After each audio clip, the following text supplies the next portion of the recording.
Okay, I think we're going to go ahead and get started. Welcome everyone to today's webinar, and thank you for joining us. I'm Mina Nutbeam. I'm the program manager for the CORS program, and I'm joined by some guest speakers who I'll introduce a little later, as well as my colleague Alexandra, who's going to be helping managing the chat and Q&A function at the bottom of your screen. A few housekeeping items. We'll provide the slides and a recording of today's webinar, which we'll share on our website as well for folks to view. If you have any questions, again, please use the Q&A function. We'll also hold time for questions at the end of today's webinar during our discussion with guest speakers. So today's webinar will be providing an overview of the purpose, the core elements and resources to help inform a community scan, which is a really vital tool that helps you to identify local data, to provide insights into the surrounding neighborhood where you're working, and assess the quality of existing resources in the larger community. So we can head on to the next slide. So for those less familiar, just a little bit of information on the CORS program. So the CORS program recognizes owners, operators, and third-party providers that have developed a robust commitment, capacity, and competency in providing resident services coordination and affordable rental housing. And a community scan is really one element of this and a requirement of the CORS certification program. So we know the importance of a community scan goes beyond the CORS program to help practitioners really use data and identify community resources and potential partners to inform their resident services. So we're going to be talking a bit about that today, and we're excited to hear from two practitioners who have also developed and used community scans to support their resident services programming. Next slide, please. So for background, the CORS program aligns with the following framework for a system of resident services coordination, which was really developed and informed by resident services practitioners. And in this framework, you can see we've highlighted the step which aligns with the community scan, which is assessing community needs, resources, and providers. So this may often happen at the corporate level, maybe in pre-development, but we also recognize that it's important to have community scans be a living resource that are often updated with support from resident services staff at the site level as well. So we'll hear more about this process later, again, from two of our CORS certified organizations. Next slide, please. So the community scan is one of 4 required documents for CORS certification. And as you can see here, should be updated at least once every 6 years, if not more frequently. But many organizations are already completing versions of a community scan, maybe in a more ad hoc manner, less formalized manner.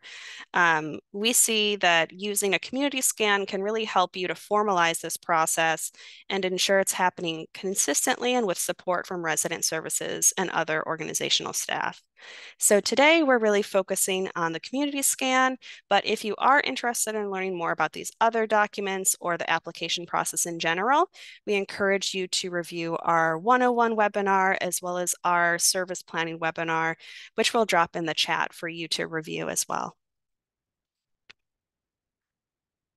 Thanks, Alexandra. Next slide, please. So what is a community scan? So like I mentioned earlier, a community scan is a really vital tool that helps an organization review and identify local data to provide insights into the surrounding neighborhood, as well as identify and assess the quality of existing local amenities, services, community assets, potential partners, and other resources in the community. I also really want to highlight this quality piece, quality assessment piece here, because understanding the quality and potential impact of local resources and partners is a really important element of the community scan that we want you to consider. Just because there's a resource available doesn't mean that it is meaningful or providing a certain level of quality services. So this is a really important piece of the community scan too. And we've included some examples of community scan resources that may be considered to the right here as well. So, looking at healthy food options, local youth programs, fitness programs, and other resources. Next slide, please. Community scans can help us move from assumptions to more reliable information to inform our services. And we really want people to consider that as well. So, for example, you could assume that it would be helpful to create an on-site after-school program to serve families, but you may learn from a community scan that there's already an after-school program that's being provided to residents and that residents are using nearby.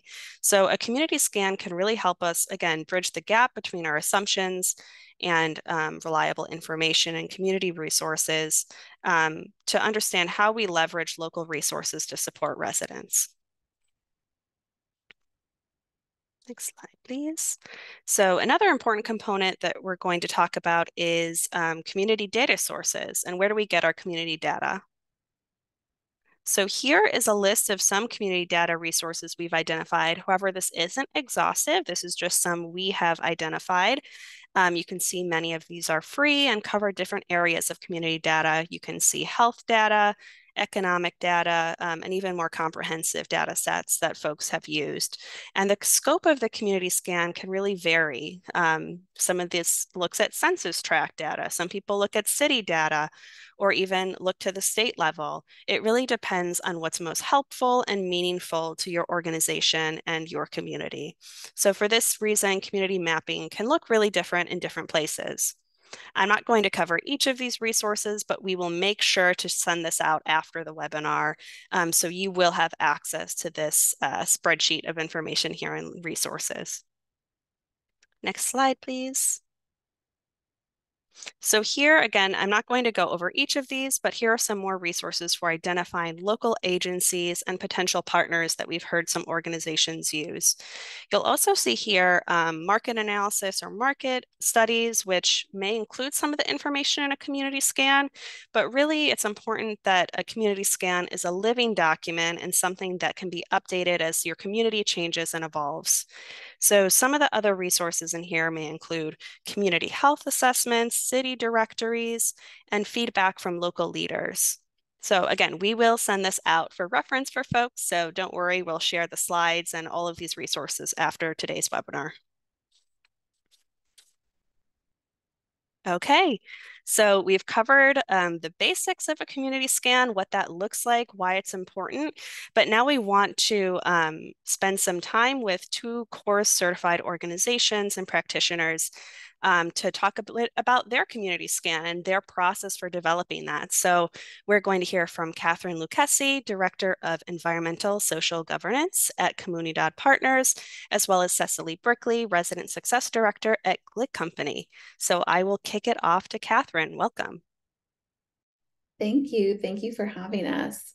A little bit about our firm. We are a minority women-owned business, and our core strategy has not wavered since we were founded. We serve workforce and affordable housing communities in underserved markets and provide support to our diverse residents that face systemic barriers to health, education, and economic equity.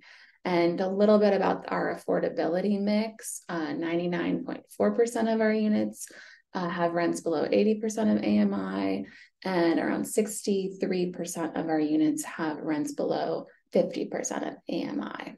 Wanted to give you a little bit of context about our firm. So to dive into our community scan approach, what is our goal of our community scan? Oh, sorry. I'll talk a little bit about our agenda first. We're going to kind of go through our community scan approach and then look at the roles and responsibilities, who is making and using this community scan. I wanted to give a little bit of a recipe card, a template for a community scan. And then I also wanted to dive into how we assess quality at Comunidad. And then we may have time for questions now, or we may have that at the end. So to dive into our approach for our community scan, our goal is to step onto our property and understand and have a good basis of understanding of what we are walking into in terms of the neighborhood, the dynamics of the residents, and the resources available. We consider it our resident services due diligence. It is, of course, aligned with the course framework, and our goal is to connect our services provided to the community. This is not occurring in a vacuum. We are providing services that our residents want and need in the way that works for them. Our three main components, this is what we call them, are our statistical summary, our resource scan, and then ultimately that gets packaged up into a shared folder for our whole team to have access to. So the statistical summary is made up of course, general demographic data, location data. We pull that, again, from a lot of the tools the team shared, like Opportunity Atlas, Census Reporter, and we also use Yardi Matrix as well to pull together location data. Our resource scan is comprised of local opportunities, assets, and leaders. I wanted to pull out that element. You want to be thinking about who in the area is an influencer, connector within the nonprofit sector, within government, within the business community, and of course, just key influencers around your property. And then are the resources local, national? We again assess quality. We look at the area challenges and opportunities. And critical to our resource scan and our community scan is gathering that property team and resident services team feedback. And then this gets packaged up into a shared folder. It's shared with our entire corporate and property teams. And we review these components in our social impact trainings, and also, of course, use them to inform our social impact plan. Now, when do we complete this scan? Our goal is to do it prior to closing a deal. We want to walk onto the property knowing kind of where we are, where our residents stand. But that can have a variety. It can really be 3 to 6 months after as well. And at that same time, we also assess the quality of our resident data. We've walked onto properties where resident data is in physical form in file folders, and we walked onto properties where it's in great shape.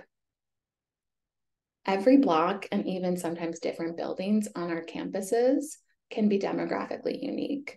So again, it's important to confirm these assumptions and even this data you're gathering with experience. For example, in Texas, we have a property where many residents are from El Salvador, and that wouldn't show up necessarily in the statistical summary, but we would learn that from our property team. We informally update this every year based on our property level feedback and changes in the community. We document those and include that information in our annual social impact plans. And then we do a formal update every 3 to 6 years, depending on when new census data is released and changes in the area. So who is creating and making and using this document and this shared folder? Myself and our social impact coordinator are responsible for creating the plan. Again, that's aligned with the course framework, but that is used across the corporate team and across many different stakeholders. Our ESG committee is comprised of senior leaders across our full firm, tech, asset management, ops. Again, a very big contingent of our senior leaders are on our ESG committee. So we create the scan with input from other key stakeholders. Veritas Impact Partners, for instance, is our social impact partner at our properties. Our principals at our company founded that nonprofit organization, and their team utilizes the community scan and the resource list when referring residents to resources. Their team also informs future iterations. Again, this is an iterative document that is a living and breathing dynamic piece, and they inform future iterations through interviews and feedback about the resident base. For property management, we work directly with property managers and regional managers to train and implement resident services. And every team member from our maintenance team to leasing is, of course, part of our social impact plan. and they are key stakeholders in impact efficacy across our entire portfolio. So they collaborate with our on-site teams as well, our resident services teams and our resident ambassadors. And they also inform future iterations of the community scan as well. And then our residents. Typically, we have 2 resident ambassadors per property. Our properties are around 200 units, and they are responsible for welcoming new residents, sharing program information, and supporting social impact programs in general. Often it'll take a while to recruit those great ambassadors, 3 to 6 months. So we don't always have them on board when we're doing our community scan. But we do learn a lot from those relationships. And that, again, that helps inform the future scans and our annual plans. So moving on to the template, when I was learning and developing our process, I wanted to know how to effectively really pull this document together. So I wanted to share today kind of a recipe card, a template, what information is important and where do you get that information. So this is a lot just really to have as a resource for you as you're building out your own procedures. But I did want to pull out an important piece that is critical for our team. Again, it's that property level feedback. We ask our property teams the same interview questions every year. Are the children well cared for on the property? Do neighbors know each other and gather? And where do they gather? What types of people live in the community? Is it families? Is it people who are construction workers? What are people's work schedules like? Do people come on property and go straight to their apartment? Or are there other kind of areas where people mingle? And then any other actual property challenges. Sometimes our teams are hesitant to share that. There are other pool or safety issues that we need to know about when planning services. And I wanted to pull that out for everyone. And then on to our quality assessment. So during our community scan process, we created a resource quality assessment rating. When we started out doing social impact, we would have so many organizations wanting to serve our properties, and they were not high quality or reliable. That, of course, ultimately creates distrust and isn't aligned with our social impact goals. So our quality rating is part of our resource scan, and we rate resources on 4 dimensions: accessibility, resident priorities, reputation, and measurable outcomes. For instance, can I or one of my team members access the resource, navigate the website? Is it up and running? Does the resource publish audited financials? Are they rated on Charity Navigator? Can you kind of understand the team backgrounds? Are those high quality team members? And then again, for measurable outcomes, are they using KPIs when reporting? All of these dimensions ultimately create a picture for our team to assess the quality of a resource. And we will prioritize resident goals and accessibility over measurable outcomes in order to serve our residents. If people are needing access to food in one of our communities and there's a great food resource, but maybe they don't publish audited financials, we're still going to work with them. And then again, we go through a lot of resources when building our resource list, and we just don't include any of the low quality resources. But that ends kind of our part of the webinar today. Great. Thank you, Catherine. This was really helpful. And I think it's also helpful to hear sort of it's a very fluid process. So you talk a lot about the community data you use and the community resources you identify, but then you also sort of talk about that next step as well. And how do you incorporate resident priorities and feedback into that process, which ties into sort of the resident opportunities and priorities assessment we have too with the CORES program. So I'd encourage folks again to look at those one-on-one webinars and other resources to learn more about that process as well, and identifying community or resident priorities, I should say, and feedback as well. So thank you. Okay, we're going to move on to Cecily's presentation now. Thank you. Thank you. And my name is Cecily, and I am Director of Resident Success with the G&B Glick Company. And so I love hearing the presentation before me because I think it illustrates how we're all creating the same document, but the process can be so different how you arrive at some of the conclusions. So I'll try not to repeat maybe some of that. At a high level, the Gene B. Glick Company, we own about 126 properties in 13 states. And so of the 126, 78 of them have full-time resident services on site. And so for us, we realized early on, I think we had a really great pantry of ingredients. We had a lot of systems, a lot of processes in place. We had a real mission alignment to resident services at Glick. We have an entire department called Resident Success that's really focused on our residents and enhancing the lives of our residents.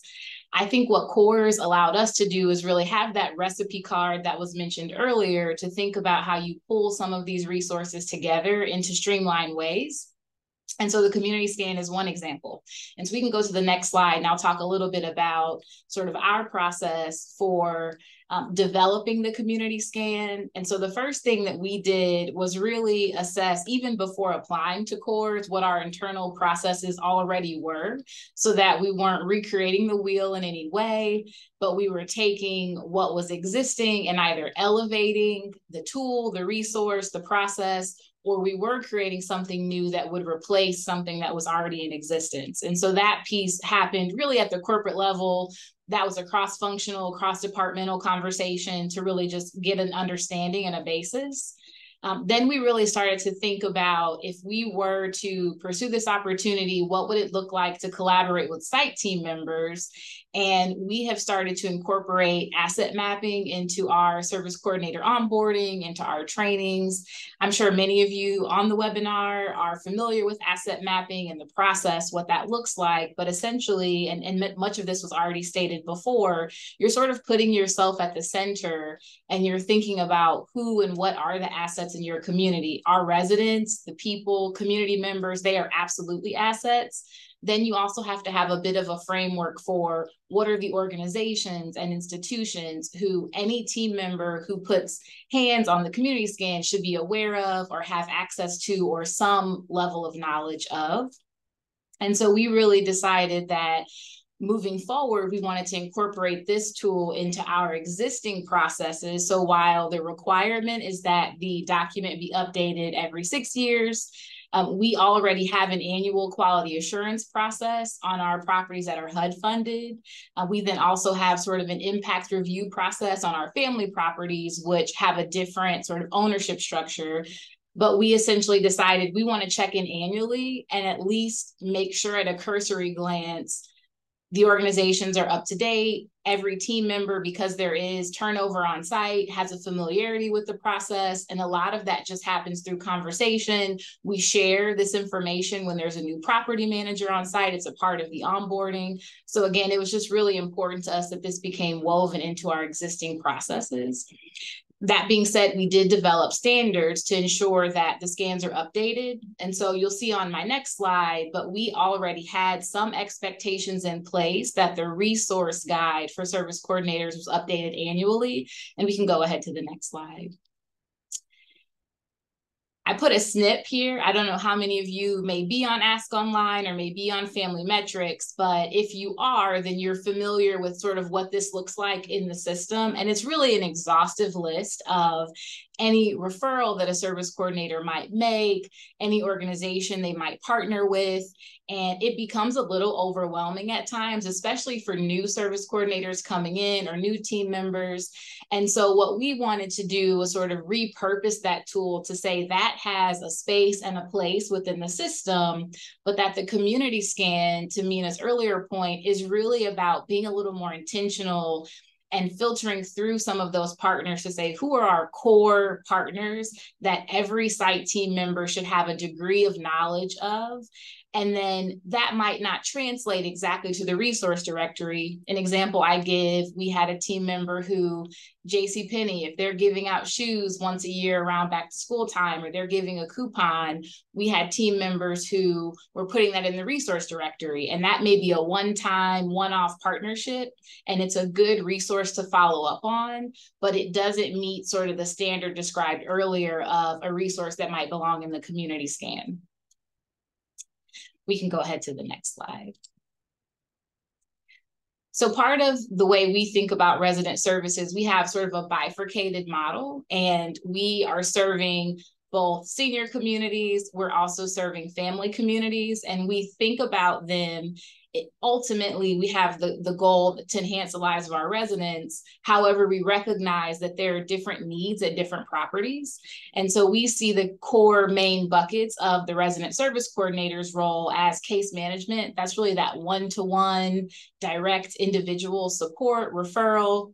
It's programs and engagement. So it's programs that have an outcome, they have an objective tied to them. And then it's also resident engagement, where it's just fellowship, relationship, it's getting to know, it's our team members getting to know the residents, it's the residents getting to know each other.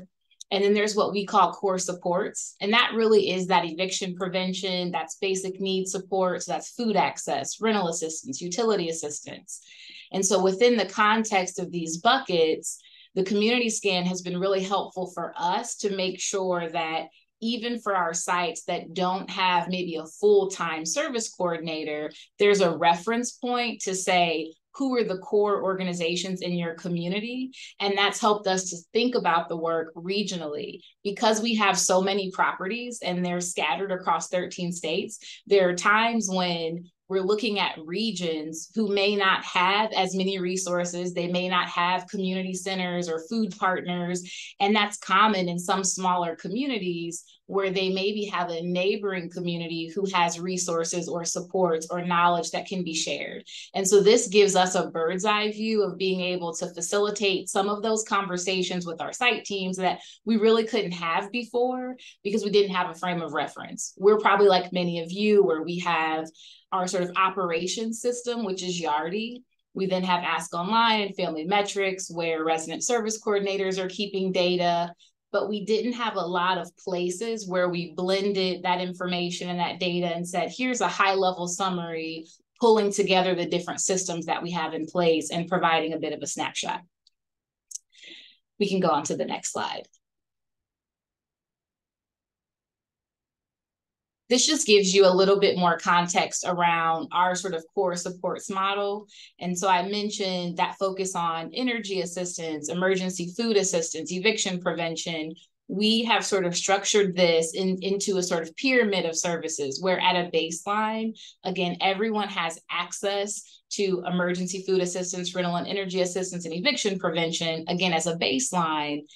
And really thinking about how the community scan helps us to continue to build on that, to have a concrete document in place that at every property you have some reference point, but then we continue to build on that based on what our goals are. So when you look at a property with coordinated services, these are properties where we partner with local organizations to house persons experiencing homelessness. And in a context like that, those programs might be very niche. They might be very specific to that particular program, but it allows us to have a basis and a document that's updated regularly, but we can build on it from there. I think that's, yep. And then any questions? Great. Thank you so much, Cecily. That's really helpful. And I love hearing how you're both considering this a resource to use regionally as well, and sort of higher level thinking, how are you identifying resources that really support the communities and maybe even go beyond a specific property, but looking at multiple properties that fall within a region too, or a city or a specific place, which is definitely impactful and one of the benefits of having that scan across a community, however you're defining that, what a community is or what a neighborhood is. So I did want to open it up for questions. Let me see if we have any. I guess one good question, excuse me, both for Cecily, and I think we could ask for Catherine too. Do you have a process or a guide for onboarding, for onboarding training or onboarding folks, I guess, or training them on this process of developing the community scan, and updating the community scan? So I'll open that up to both of you, but maybe we should start with Cecily because it was directed at you. Yeah, I can definitely jump in. So we have both.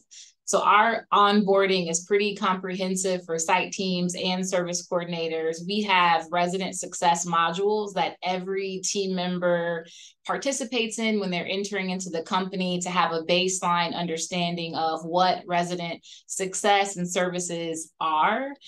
That's even a maintenance team member who we know spend a lot of time in units and have sometimes a better context of what's going on with the resident, maybe even than the property manager does. So that's just sort of that baseline understanding that we do this. We have this thing, we go through this process.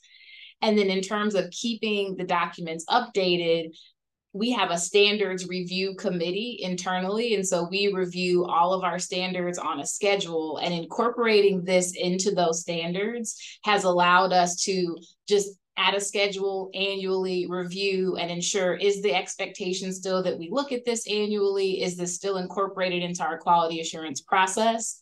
And so we have just that formal way of checking in every year to see if there are any changes that need to be made to the document, if there are any new team members who need to be familiarized with the document. And so that's a part of their onboarding, is just sharing all of that with a new property manager or a new team member when they start, and just building that awareness. And then at the point in time when we update the document, that's when we bring in the site teams and other folks who would be a part of that discussion.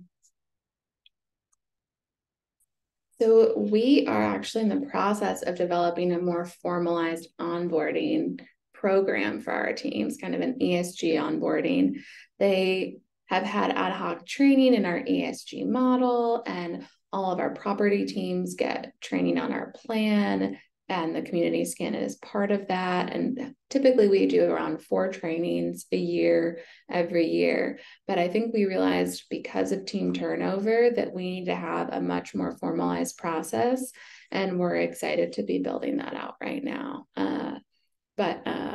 Yeah, the community scan is a huge element of every conversation we're doing on an annual basis with our property team members. Great. Thank you both. And I think that sort of gets to one of the other questions that came in too, is sort of, how are you ensuring that the scan is used by the team on the ground? And it sounds like both of you are looking at ways to really do that through training, onboarding, and looking at the processes for who's involved in developing and updating that. So one other question we have, I think I'll take this one on, but do we need a community scan for each city we serve? I think this sort of goes to the question of what makes the most sense. How are you defining community and a region? Because you may have multiple properties that exist within one city. You may have properties existing in a county, but maybe it's a smaller county and it makes more sense. So that really depends on the community you're serving, what that looks like, to really determine the scale of that scan. But you may have a scan that encompasses multiple properties as well. Is there anything that either Cecily or Catherine you would add on to that? I would. Oh, go ahead, Catherine. Oh, no, you go ahead. No, I would just add, we've done this. We have here in Indiana, where we're based, the majority of our properties are concentrated in one county, and that's Marion County. And so it makes sense to have one community scan and one document, because we're often talking about the same resources and the same partner. When you get out of Marion County, even within Indiana, we've seen the need to have county by county community scans, because while the state resources may be the same, the county and local resources are very different. Yeah, we've found that it's very necessary to have for each property. Again, in our communities, we've found we have 4 properties that are on the same block, and the demographics and dynamics of each of those properties is very different, and kind of the resources people are accessing, the, you know, where people work, where our residents, what they're doing. It's shocking, right? But it's very, very different dynamics. I mean, we have a property as well where our building across the street is a very different resident base than that is near the office, for example, in all of the community spaces. So we've found we do need to do that kind of due diligence on a property level, but of course you're going to have similar resources and partners that you're going to be utilizing in that city. Thank you. So one other question we have here, talking about I guess sharing this information too, and I do want to broaden this maybe to reviewing data and looking at local data. How do you think about the best way to share and communicate this data, and maybe even sift through all the data that's available, and really determine what you feel is worth reflecting on and evaluating in your community scan?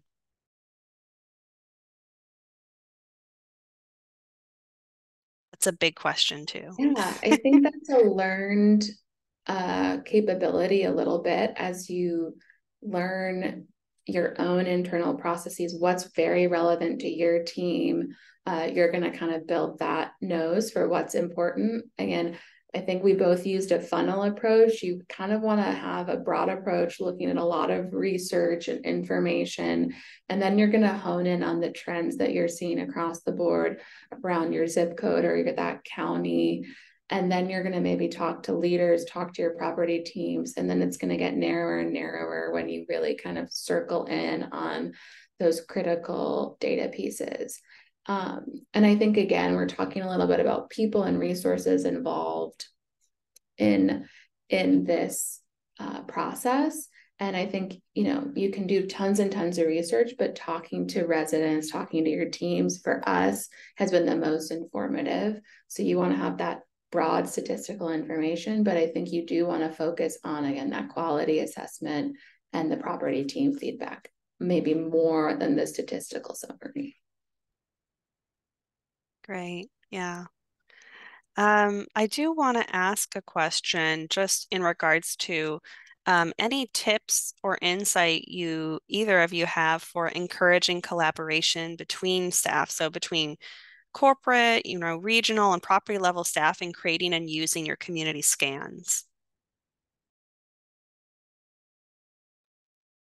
Yeah, I think for us, I know there are probably folks on the call who may be considering applying, who are maybe all already certified organizations. But for us, it was very important, even before we created a community scan, to have that conversation with our site teams and orient them to the why. And so, yes, we're creating a document, which in our world can often feel like more work and another thing that's added to folks' plate. This is another thing to update. And so it was really important to emphasize the why we're doing this and what this means for our residents, and make sure that there was an understanding up front. And then again, like we said earlier, I think to build in those formal ways where we have to discuss the tools, we have to discuss the process. That way, to Catherine's point, there often can be a lot of turnover on one particular property, and on another property, we may have, a 10, 15 year, veteran team. And so just to make sure there's consistency across the conversation, making sure that you're building in what this will look like before you create the document. And then there's some shared ownership as you're creating the document. So the handoff, I'm not necessarily giving you a document that I created. It's just something that we created and now you own, and we co-own. So I think that really helped us to make the conversation a little smoother with the site teams on an ongoing basis.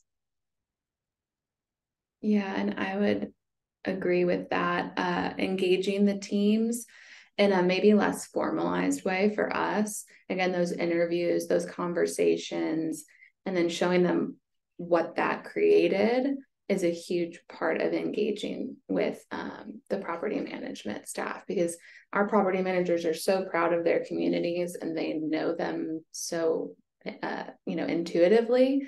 but they don't always get asked about them. So having those conversations and giving them the audience and giving really just time to listen to them and ask for their opinion went really far for us when kind of going along this journey.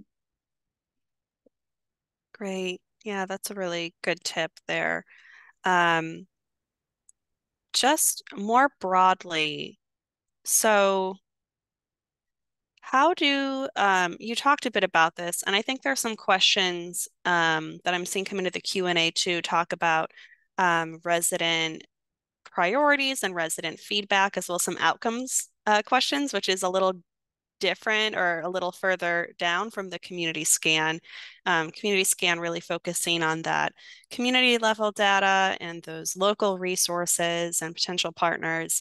But both of you also did talk about how you sort of use that community scan to help inform and alongside resident data to inform resident services. But can you speak specifically to how you're using community scans to help inform your resident services priorities and programming, and if there are any examples of that?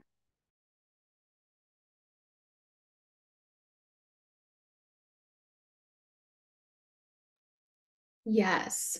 So we take this information and it informs, again, our annual social impact plan, our resident services plan. It informs so we have our Veritas programming that is across our portfolio. That's our base, kind of our basic programming for residents that we do across the board, because most of our residents are facing barriers and have goals around those programs, but it helps us identify what local resources and local program providers we want to add into the mix. So right now we're currently looking for some after school programming in our Austin area properties, because that came up in the community scan that is not something that those folks are currently accessing and are in need of. That's one specific example of how it's informing our services plan. I would say a very similar way of viewing how the community scan speaks to resident services at a high level. We also have some core focus areas, so adult education, youth education, health, mental health. Within that, though, we've really focused in on food access, and the community scan has been helpful to reveal where I mentioned earlier there are some communities that don't have ready access to certain resources that another community might.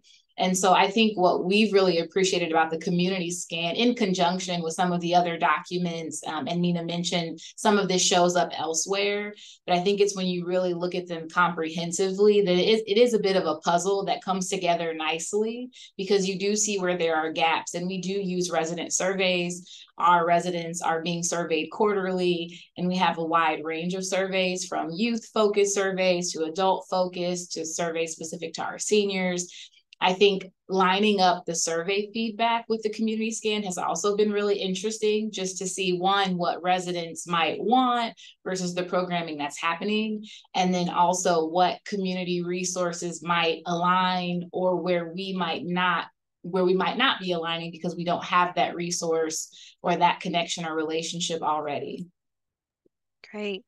And to add to, we use our community scan to identify differences in our resident opportunities and priorities assessment. So this is what came up in the community scan. This is what we're seeing on our resident opportunities and priorities assessment. That actually, where there's friction or difference, is kind of where we can intervene and provide those services. Great. Thank you both so much. We're out of time, but appreciate both of you joining us and taking the time to answer some questions. We also saw a lot of questions come in around resident feedback and resident priorities and incorporating that. So we'll make sure to send out some additional resources in addition to the slides, as well as Cecily and Catherine's community scans as well. We have those available in our resource library at our website. So we will make sure to share those too. Please feel free to check out the resource library We can share the link. Thank you, Alexandra, in the chat to that. And make sure to sign up for our newsletter as well, where we provide information on upcoming webinars. And you can also find us on LinkedIn and Twitter, or X as it's now called too. So thank you all again, and we will be sending out the recording and slides of today's presentation shortly. Thanks, everyone. Thank you all.